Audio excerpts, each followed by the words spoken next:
গতকাল থেকে বাবা মাকে কল করছি, ফোন লাগছে না, সুইচ অফ করছে। তারা ঠিক আছে তো না কোনো সমস্যা হলো? আমার মা বাবা আর বড় বোন তো কালকে থেকেই বাড়িতে নেই। আমি নিজেও ওদের জন্য অনেক টেনশনে আছি। আমাকে কিছু বলেও যায়নি কোথায় যাবে। গতকাল থেকে যদি ওরা বাড়িতে নেই তাহলে তুমি এসব কথা আমাকে আগে জানাওনি কেন?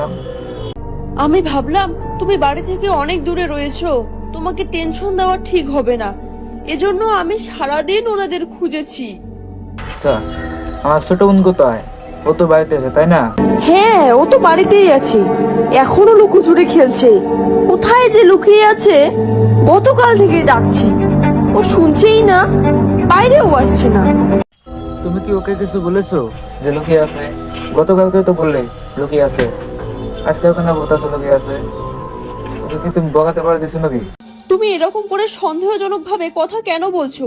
তুমি কি জানো না ছোট বোনকে আমি কতটা ভালোবাসি, নিজের সন্তানের মতন দেখি।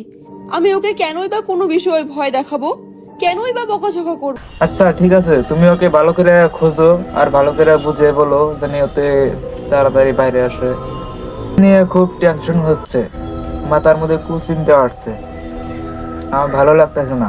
তুমি তাড়াতাড়ি খোঁজো ওদেরকে।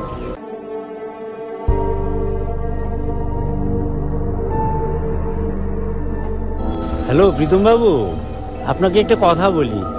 আজকে আপনাদের বাড়িতে যখন দুধ দিতে গিয়েছিলাম তখন আপনার বাড়ি থেকে কেমন যেন একটা খারাপ গন্ধ বার এসেছিল। কিসের গন্ধ আসছিল কাকা?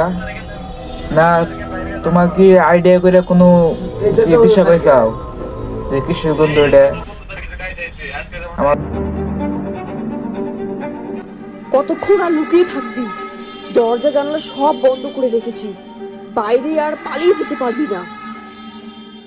দেখুন প্রীতম বাবু, ভগবান না করুক আপনার বাড়িতে কোনো খারাপ ঘটনা ঘটুক, তবে যে গন্ধটা আমি পেলাম গন্ধটা খুব পচা গন্ধ, মানুষ মরার গন্ধ, খুব দুর্গন্ধ একদম। না না বাবু, আপনার ধারণা ভুল। হয়তো ফ্রিজে কোনো মাংস রেখেছিল, সেগুলো হয়তো পচে গন্ধ বাইরে হয়েছে।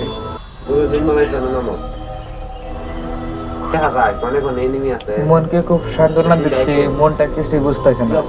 কিসের নিকে যে বাইরে থেকে দূরে আসলাম, কিছুই ভালো লাগতেছে না।